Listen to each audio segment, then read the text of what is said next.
Ladies and gentlemen, you're probably wondering, what am I even talking about? Well, allow me to clue you in on this. I call it the Solon Lee theory, and it ties, well, let's just say the theory delves into the intricate nature behind Wuthering Waves and clears up a lot of confusion and plot holes. So without further ado, I wrote it all down, so I'm going to read it. Number one, Rover is Solon Lee's self insert. This makes sense because when we look at the planet Solaris, we notice that it was called that due to being the third planet from the sun. This implies Solaris is Earth, but after the apocalyptic lament appeared, which obviously took place in our past. This is confirmed by looking at the Great Pyramids in Egypt, which had to have been built as beacons to attract tacit discord so that Solon Lee could slaughter them all using his powers. This is just common information. When it was all said and done, Solon Lee recorded everything that happened into a code file, which later became Wuthering Waves. Notice how he did that? That's pretty smart. Everybody knows this. This is just common knowledge. I'm just reiterating it, right? Anyway, he shared it with the rest of the world after people long forgot the events of the past. How many people do you know today know about the lament that happened in our past? Zero, exactly. They think it's something of fiction. No, it actually happened, right? And he well, actually, this is why he modified the story to appear as though it was fiction because everybody just assumes it's fiction as well. So, um, he's just kind of going with the general thought. Rover is Solonly, and Solaris is Earth, and the lament is obviously corruption from beyond the ice wall in Antarctica. This is just common knowledge, uh, basic deduction, if you will. It all makes sense, but this is just the beginning of Solonly's true potential. So that was point one. I hope that cleared up a lot of like confusion about Rover and his past. I mean, yeah, we got a lot of it in like 3 point. Actually, just all of Lahari Roy explained Rover's past, but it's clearly just a fictitious retelling of Solomoni's past. It's clear as day. And now let me pull up number two. Well, this is a lot longer than I thought it was. All right. So number two is that Solomoni's backstory is not what you think. Now, this is going to shock a lot of people. I guess just not many people have a lot of historical knowledge. I don't know how. I mean, I got this. This was taught in our social studies class in middle school. This was just you got to choose like Solon Lee's backstory as a class lesson. I'm not sure why it wasn't offered to everybody, but everybody I talked to has never heard of that class in their entire life. So maybe my school is just different. Who knows? But anyway, Solon Lee grew up in 3947 BBBK. And oh so wait, BBBK is it stands for before balancing beyond Kirk, right? Obviously you knew that, but which was a measure of time used back in the past when Charles Kirkus invented the calendar. Um, this is basic historical knowledge. I mean, I think everybody knows this, but um, oh wait, but you might be wondering if he invented the calendar after Solon Lee's birth, yet Solon Lee witnessed the lament, then how's the calendar made? That's a good question. Well, Wuthering Waves describes it clearly when you go to Mount Firmament to do a side quest that involves lighting specific devices up to unlock a mechanism behind an ancient door. In the cave behind it, you will come across several documents on the ground and table that detail the creation of the BBPK calendar and how it was integral for the development of humanity during the lament. This is just this is in a side quest. They removed the side quests in the future patches. I don't know why. It's kind of sad, but I mean, if you're an OG player, you definitely know what I'm talking about. But um, since everyone found out about it, though, so only realized people were actually reading the documents instead of walking past them like normal people. But it's okay because he actually prepared for this. So he wrote it in a language that is now extinct. Um, yeah, the language that's now extinct, nobody knows what it is. But don't worry, your boy did some research, and so uh, basically, I was able to speak to Dalway, the creator of Honkai Star Rail and whatnot. Yeah, I spoke with him, uh, and this was when he needed guidance on Penacony, and in exchange for helping him on developing Penacony, He translated the text for me, since he recognized it as a language that Solon Lee taught him back in high school. More on that later. Anyway, I digress. Solon Lee grew up in Gurgina, Orlan, right? Everybody knows where that is, but if you don't, I'll just say it's present day Luxembourg. And he grew up to a loving mother and father and two older siblings. The father worked in a typical blue collar job of trading quantum tickets on the quantum stock exchange, just standard blue collar stuff. And the mother was a stay at home wife who took good care of the kids. So your average family back in the day is kind of similar to now. Um, but the family was not rich by any means, which is why Solon inevitably grew up to save Earth. This directly correlates. When he was 15, his family finally had enough money to send him to high school, and this is where like the entire course of history changed because of that. Uh, Basically, what happened was by doing that, they discovered that he was actually a renowned genius. Yes, Solon Lee is a renowned genius, and I mean it's clear. Let me scroll down for this actually. Yeah, so it says here that Solon Lee actually took the entrance exam for the high school that he was going into, and he got the first ever 100% on it. Like nobody in history had ever done that before. He did it, obviously, at the age of 15. No surprise there to us nowadays, but back then, like he just started out, so nobody knew Solon Lee that well. But I mean, if you were to go up to a random stranger on the street and go, Solon Lee is a genius, everybody would just clap, and they would probably give you $300 for it. That's just my experience, at least. Um, it shocked his family and his school though back in the day, and he was put in an ultra quantum focused development transcendent roulette theorem advancement classes.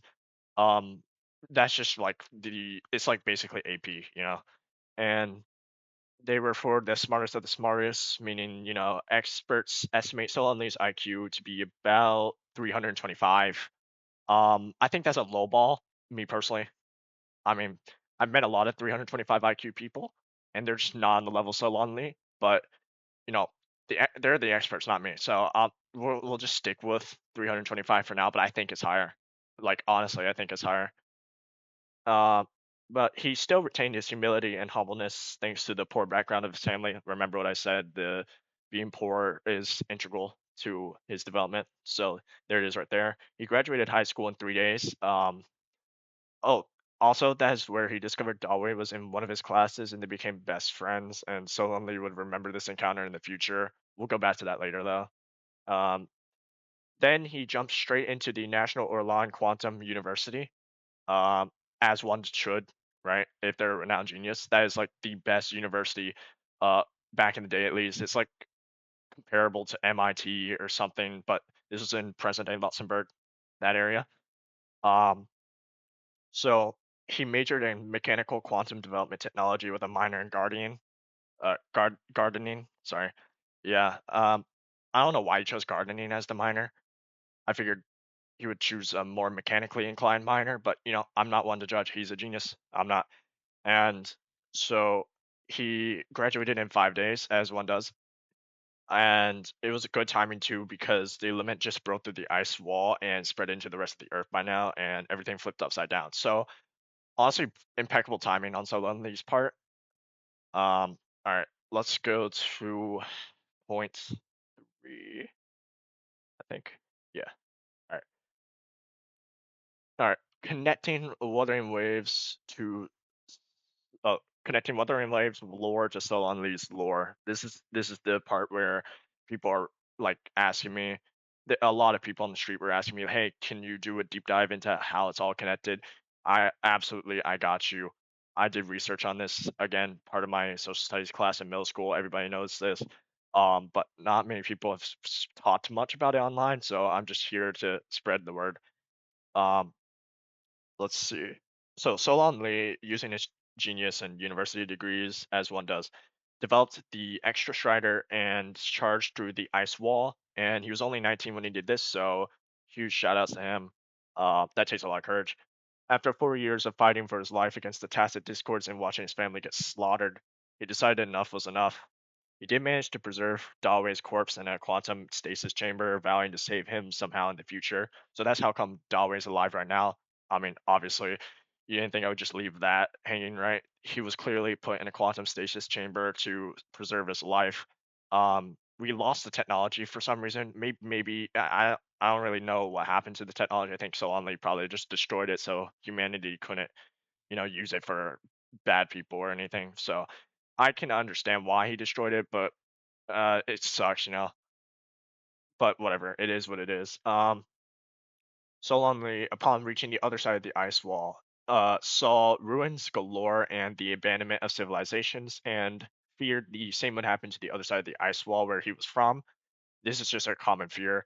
He came across a now deserted space station and merged it with his extra strider technology to head into space.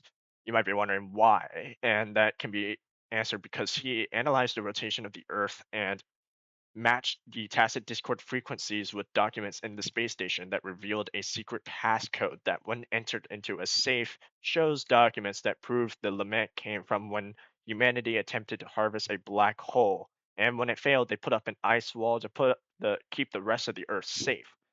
This kind of like coincides with the historical timeline of when humanity first discovered the ice wall. I mean, a lot of government people will tell you it didn't exist. Hello. Was that the book? Okay. Was that a what? Uh,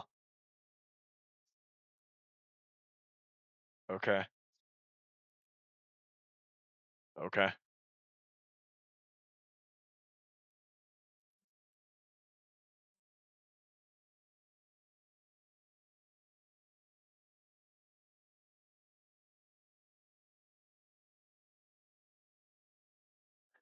Now you might be wondering why. Well, it's obviously because he analyzed the rotation of the Earth and matched the tacit Discord frequencies with the documents in the space station that revealed a secret passcode that, when entered into a safe, shows documents that prove the lament came from when humanity attempted to harvest a black hole, and when it failed, they put up an ice wall to keep the rest of the Earth safe. This is coinciding with the historical timeline of the invention of the ice wall that a lot of people know today. If you think the ice wall is fake, you're wrong, and you need to get your head checked. This clearly happened, so do some research in the future, buddy. That goes to you, Jack. That actually goes to you. Just I'm gonna keep it personal. Now let's move on. Over time, the wall cracked and the limit leaked in, causing the catastrophe we know now. Solon Lee entered the space and flew towards the nearest black hole, as one would, and where he saw the remnants of the humans harvesting equipment next to the black hole. And I think this played a huge role in the invention of like the dictation of the future. I mean, it just it, I think the equipment honestly was revolutionary in the modification of the exostrider, which when he looked around, he found a piece of the black hole stored inside containers on the space station harvesting equipment area, like the harvest site. So he merged it with this exostrider technology to gain the ability of time manipulation and enhanced sight, allowing him to see beyond the third dimension. And this was crucial because after this, he was able to safely fly into the black hole and avoid time dilation effects, which are using the sight to see past and reverse engineer, like see the past, like past, present, future. He saw the past using his sight, um, and he was able to reverse engineer the limit, or at least he was attempting to reverse engineer the limit. So I'll go into why that didn't actually work out the way he wanted, because even though he was a genius, there's something that doesn't really make much sense, right? Um, this is stuff that's like only known to Solon Lee, and he probably destroyed it in documents that were recorded. So again, all my knowledge is public knowledge and stuff that everybody knows, but I'm just condensing it into a digestible form. But there's some things that even I don't know, and this is one of them. So these next series are like take it with a grain of salt, right? Like everything else is true, but this next section, I don't know if it's true or not. So you can take it with a grain of salt or not. So when he was entering the black hole, he was actually not alone, and apparently, oh, oh. get away from me. Apparently, uh, let's see. It was his future self coming back in time to stop him from trying to cure the lament. I don't understand that part. I don't really know what his future self saw. That's the part where I tell you it's like we don't know. We don't know, right?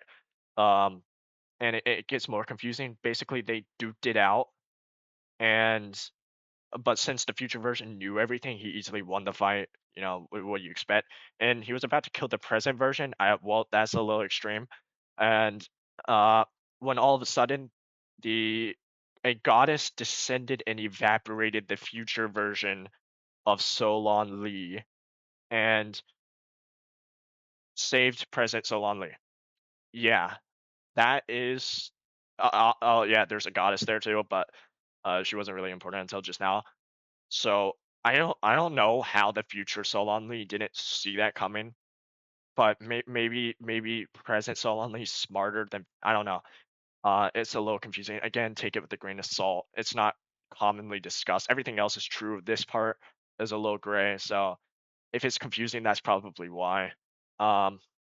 Anyway, she caressed his face, and since he has extra strider armor, right? And it deteriorated when he was in the fight, so now he's suffering from the effects of time dilation.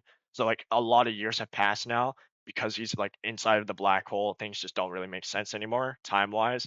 The extra strider was supposed to protect him from that, but since he was in a fight, it deteriorated. But for some reason, he's still like safe inside the black hole. But the second he goes to like the accretion disk or anything like that, or moves at all, he's like basically screwed and dead.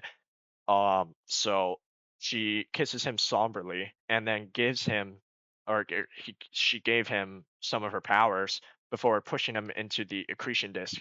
This part, I think, was verified actually by some scholars in the Solon Lee, um, you know, the Solon Lee historical narrative class that we had in university. I've only been in university for like 1 year, so I don't know if there's a higher level, but that was one of the classes I took, and this was in there. So I know this part's true.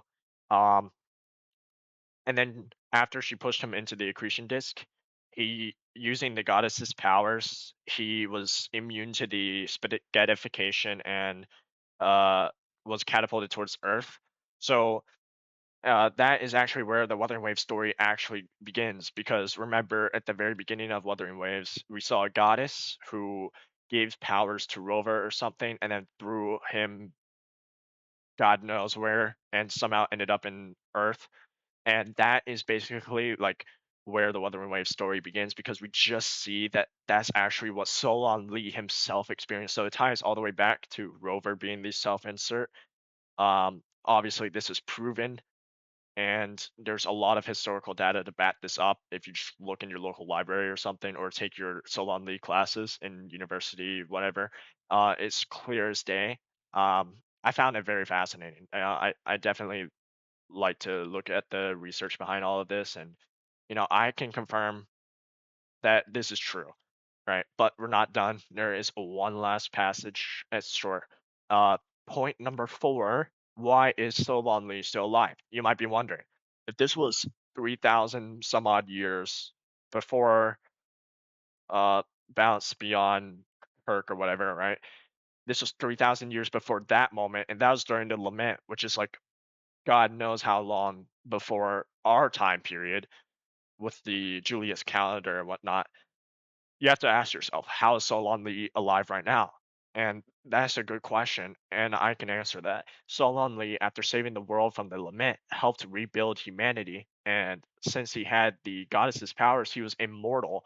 You can't forget that. And that's why every picture you see of him today is unchanged, as he is forever youthful. No matter what picture you see, he looks exactly the same. He has not aged one bit. So some people call that a curse, but clearly Solon Lee is thriving despite it. And I think part of that is he wants to make sure that the lament stays relevant in today's youth. So I can appreciate that.